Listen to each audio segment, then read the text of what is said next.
जिस दिन सोमवार की अष्टमी हो, बहुत तकलीफ है और नहीं हो रहा काम, बहुत दिनों से लगे हो नहीं हो रहा, हरा मूंग ले जाओ। मूंग के दाने तो रहते हैं घर में, केवल 31 मूंग के दाने लेकर जाइए, 31 चावल के दाने लेकर जाइए और 31 ही बेलपत्र लेकर जाइए। जिस दिन सोमवार की अष्टमी हो, कौन से दिन? सोमवार की अष्टमी हो, उस दिन शंकर जी के मंदिर में जाओ, 3 चीज लेकर जाओ, मूंग के दाने, चावल, बेलपत्र। चावल जो 31 लेकर गए हो, अपनी कामना कर कर शंकर जी की देहली पर रख दो, चौखट पर, कहीं पर भी एकांत में उसको रख दिया जाए। मूंग के जो दाने लेकर गए हो 31, वो नंदी के पास में, जो नंदी का पांव ऊंचा रहता है उस पांव के पास रख दीजिए। और जो 31 बेलपत्र लेकर गए हो, वो 31 बेलपत्र अशोक सुंदरी वाली जो जगह है, शिवलिंग, ये जलाधारी जहां से पानी बहता है, उसके बीच में एक मोटी सी लाइन होती है, जो शंकर भगवान की छोटी लड़की अशोक सुंदरी का स्थान है। शिव जी के 13 बच्चे हैं, 13 बच्चे में सबसे छोटी लड़की अशोक सुंदरी यहीं पर विराजमान होती है, जहां से पानी नीचे गिरता है।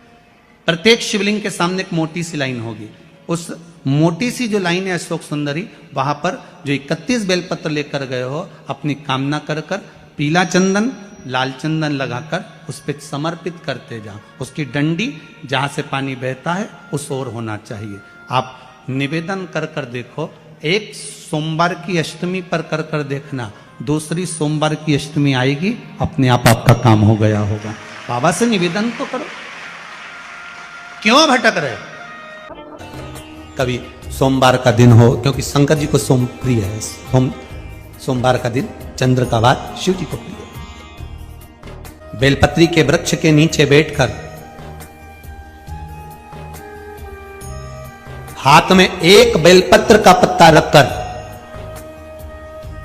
आप पंचाक्षर मंत्र नमः शिवाय, ओम नमः शिवाय, या श्री शिवाय नमस्तुभ्यम, या महामृत्युंजय मंत्र का स्मरण कर रहे हो, पर डंडी का भाग अपनी ओर, बेलपत्र की बीच वाली पत्ती का भाग बीच वाली उंगली की ओर रखकर अगर आप स्मरण कर रहे हैं और अपनी कामना कर कर बेलपत्री के वृक्ष के नीचे बैठकर उस पत्ते को सम्मुख रखकर बाबा से विनय कर कर एकांत में उस बेलपत्री के वृक्ष की छांव में,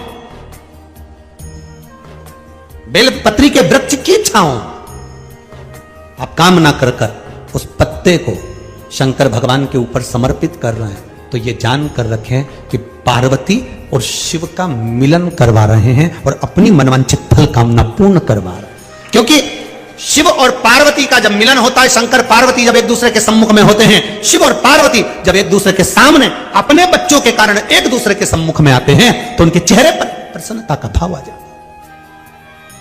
फल, मनवांछित फल की कामना आप जिस कामना के लिए कर रहे हैं, विवाह के लिए, नौकरी के लिए, सर्विस के लिए, व्यापार के लिए, रोग मुक्ति के लिए, आप जिस कामना से कर रहे हैं, बस उससे कह कर कभी सोमवार का दिन हो, क्योंकि शंकर जी को सोम प्रिय है, सोमवार का दिन चंद्र का वार शिव जी को प्रिय है। जो व्यक्ति बहुत ज्यादा गरीब हो, बहुत कंगाल हो, लक्ष्मी नहीं आ रही हो, बहुत तकलीफ में हो, कर्जा बहुत ज्यादा हो, उसको कुछ नहीं करना।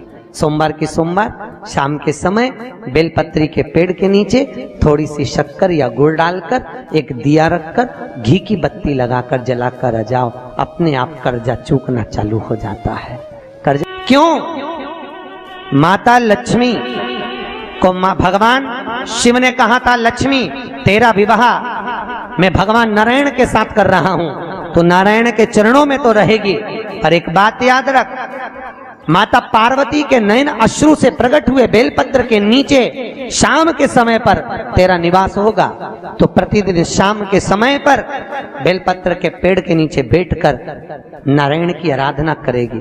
जो तेरे नाम का दिया बेलपत्र के पेड़ के नीचे लगाएगा, उसका घर संपदा से भर जाएगा। महाराज, शिव महापुराण तो यहां तक कहती है कि आपका कोई काम अटक रहा है, कोई काम नहीं हो रहा, बहुत परेशान हो गए, बहुत थक गए, उस काम के लिए सबके हाथ भी जोड़ लिए, सबके पास होकर आ गए, पर वो काम बढ़ी नहीं रहा।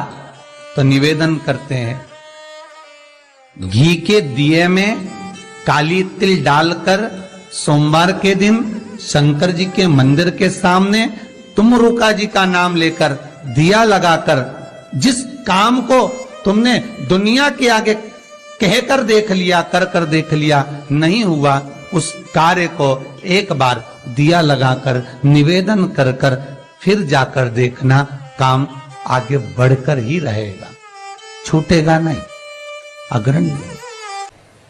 कहीं लग जाए आपकी जिंदगी में कि अब मेरा जीवन बहुत नरक सा निकल रहा है, बहुत कष्टमय निकल रहा है, ये बेलपत्री लेना, इस बेलपत्री के बीच वाले पत्ते पर पीला चंदन लगा लेना। कितना लगाना है? बीच वाला जो पत्ता है उस पर पीला चंदन। जब आपको लगे कि मेरा जीवन बहुत कष्टमय है, अब ये रोग, अब ये कष्ट दूर ही नहीं हो रहा, अब ये आए दिन तकलीफ पर तकलीफ बढ़ती जा रही है, आए दिन रोग बीमारी, पैसा घर में बच नहीं रहा, बहुत कष्टमय जीवन है, इसमें लगाओ पीला चंदन बेलपत्री की बीज पत्ती पर। महाराज, और बीज पत्ती पर जब चंदन लग जाए, लगने के बाद में ये दोनों पत्ती पर लाल चंदन लगा लीजिए। इन दोनों पत्ती के बीच में जो डंडी का भाग होता है, आपको कहा था, आपको स्मरण में होगा शायद, हमने जब बेलपत्री की महत्वता बताई थी तो उस बेलपत्री की महत्वता में कहा था ब्रह्मा विष्णु महेश ये तीन हैं, बोला था। बीच में ये बड़ी पत्ती से लेकर जो दो पत्तियां होती हैं, इनके बीच में जो जगह बचती है, इसमें मां पार्वती के 64 योगनियां, मां पार्वती अपनी पूर्ण सिद्धि के साथ में जितनी भी देवी के स्वरूप हैं, वो माता 64 योगनियां देवी के स्वरूप में यहां पर विराजमान होती हैं। दो पत्ती के नीचे से जो डंडी होती है नीचे तक, ये पूरी डंडी में 33 कोटि देवी देवताओं विराजमान होते हैं इस पूरी डंडी के अंदर।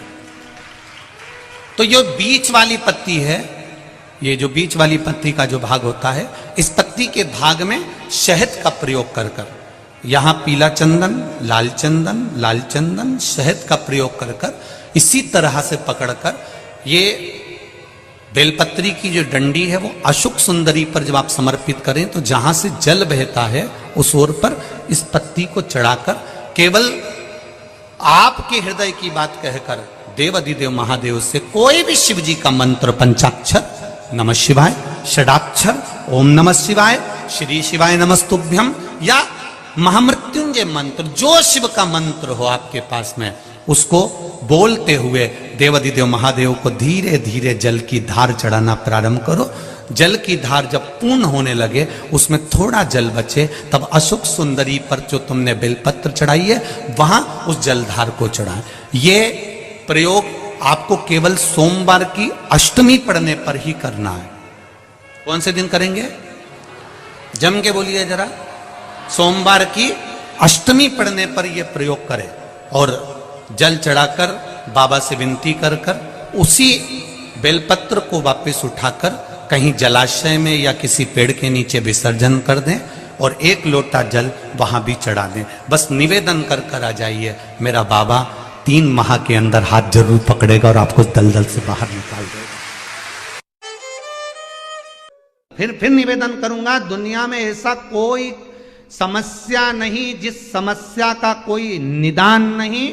हर समस्या का निदान है, पर निदान किसी दूसरे के पास नहीं, निदान केवल मेरे भोले नाथ के पास में है। आपको अगर किसी समस्या का सफल आनंद चाहिए तो शंकर की शरण में जाओ। आपको सीहोर आने की भी जरूरत नहीं है, आपको हमसे मिलने की जरूरत नहीं है, आपको पंडित प्रदीप मिश्रा के पास नहीं आना, आपको किसी बाबा जोगी के पास नहीं जाना, आपको किसी के बेल भभूति लेने नहीं जाना, आपको तो शिव के पास जाना। जो शंकर की वस्तु है उसको स्वीकार करो, बस शंकर की वस्तु को स्वीकारिए।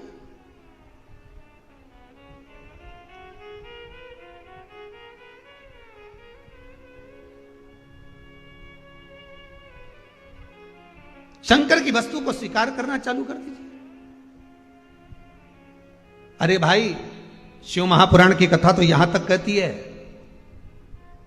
यहां तक वर्णन कर रही है जिस व्यक्ति की नौकरी नहीं लगती, सर्विस नहीं लगती, हर जगह पर अप्लाई कर रहा है, बार बार इंटरव्यू देने जा रहा है, लगातार उसको अगर सफलता प्राप्ति नहीं हो रही है तो धतूरा ढूंढो। धतूरा कहीं बाजार में नहीं मिलेगा, किसी वृक्ष से धतूरा तोड़ लिया, कुछ मत चढ़ा, तू शंकर जी के मंदिर में जाकर तेरा नाम और गोत्र बोल और शिव जी को धतूरा चढ़ाना चालू कर दे और बाबा से विनती कर, धतूरा चढ़ाना चालू कर।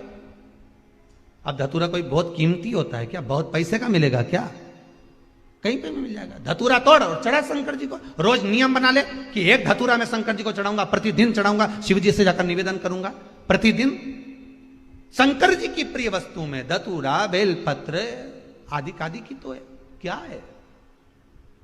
चढ़ा रोज एक धतूरा, फिर वही धतूरा जिसकी यहां तू इंटरव्यू देने जा रहा है उसी के सिर पे चढ़ गया। जो तूने शिव जी के चढ़ाया वही धतूरा वहां चढ़ा है।